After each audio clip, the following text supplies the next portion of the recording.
चंद्रपूरमधून एक धक्कादायक बातमी समोर येते। चंद्रपूर जिल्ह्यातील पारडी जिल्हा परिषद प्राथमिक शाळेतील 80 विद्यार्थ्यांना अन्नातून विषबाधा झाल्याची घटना आता उघडकीस आलेली आहे।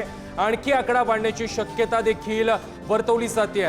मध्यान्ह भोजनातून विषबाधा झाल्याची माहिती आता समोर येते। सोबतच शाळेमध्ये स्वयंपाकासाठी आलेल्या महिलांना देखील या अन्नातून विषबाधा झालेली आहे। त्यांच्यावर देखील सध्या रुग्णालयामध्ये उपचार सुरू आहेत। या घटनेमुळे परिसरामध्ये एकच खळबळ उडालेली आहे। आताच्या क्षणाची सर्वात महत्त्वाची बातमी आहे। चंद्रपूर जिल्ह्यातील पारडी जिल्हा परिषद प्राथमिक शाळेमध्ये 80 विद्यार्थ्यांना अन्नातून विषबाधा झाली आहे। या संदर्भात अधिक माहिती देत आहेत आमचे प्रतिनिधी राहुल असोडकर। राहुल, 80 विद्यार्थ्यांना अन्नातून विषबाधा झालेली आहे। सध्या या विद्यार्थ्यांची स्थिती परिस्थिती कशी आहे, प्रकृती कशी आहे?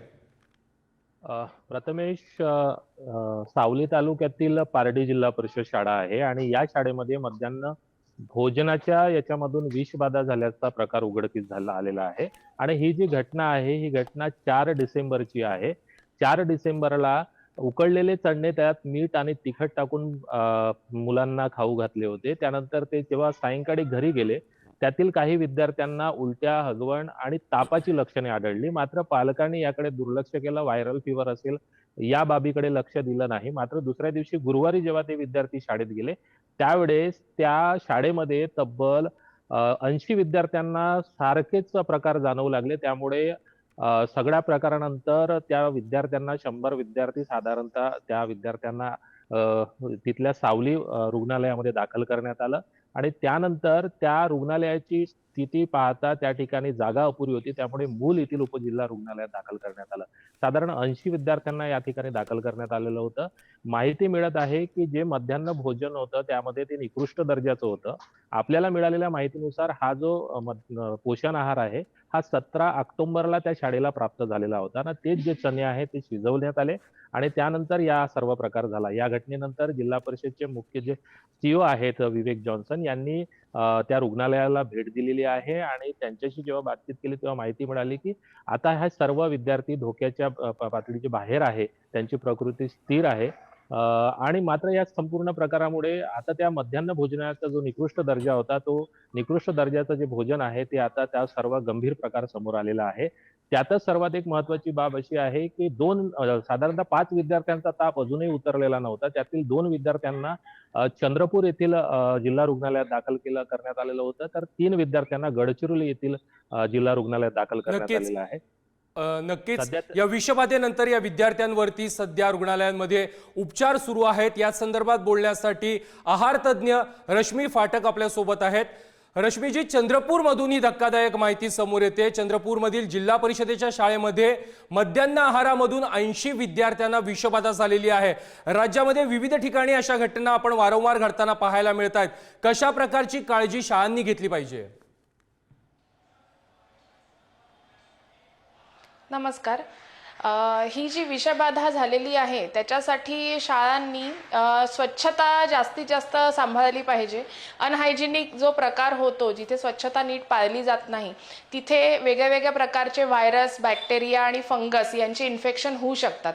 जो अन्नसाठा साठवला जातो तो साठा नीट स्वच्छ म्हणजे गृहामध्ये साठवला गेला का तो पाहिला पाहिजे। शिजवताना सगळ्यांचं हायजीन चेक केला पाहिजे। अन्न शिजवताना ते पूर्ण शिजलंय की नाही, त्याला वापरणारे जेवढे पदार्थ आहेत ते सगळे पदार्थ नीट स्वच्छ आहेत की नाही याची काळजी घेतली पाहिजे। कारण वेगळे फंगस, बॅक्टेरिया जे आहे ते भरपूर प्रकारचे टॉक्झिन्स अन्नामध्ये प्रोड्यूस करतात।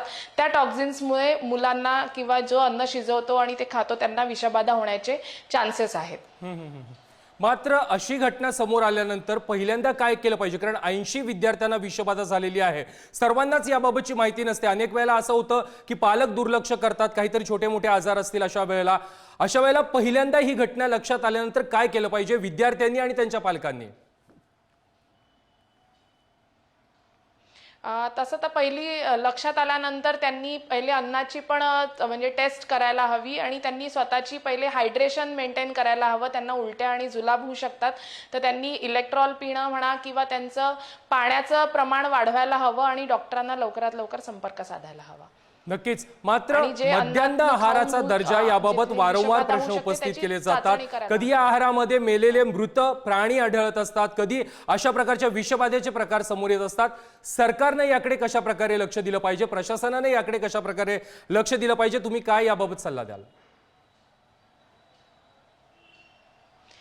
मी सांगू इच्छिते की तिथे स्वच्छता जितकी जास्त सांभाळली जाईल त्याच्यावर लक्ष दिलं गेलं पाहिजे आणि अन्नाचा दर्जा हा चांगलाच असायला पाहिजे. मध्यान्ह जे देतो मुलांना त्याच्यानी पोषण होतं, याचा दर्जा सांभाळला गेला पाहिजे. त्याची जी ठेवायची जागा आहे ती दरवेळेस नीट त्याचं इन्स्पेक्शन झालं पाहिजे आणि जे अन्न शिजवत आहे तिथल्या जागेचं सुद्धा वेळेवारी इन्स्पेक्शन झालं पाहिजे.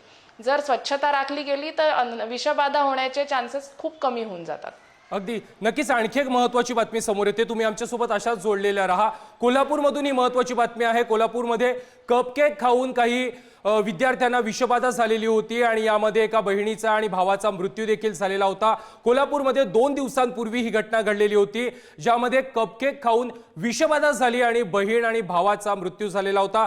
2च दिवसांपूर्वी ही घटना समोर आलेली होती. कोल्हापूरमधील कागल तालुक्यातील चिमगावामध्ये ही घटना घडलेली होती. नातेवाईकांनी या संपूर्ण प्रकरणानंतर पोलिसांमध्ये तक्रार देखील केलेली होती. कपकेक खाल्ल्यानं ही विषबाधा झाल्याची माहिती कोल्हापूरमधून समोर आलेली होती.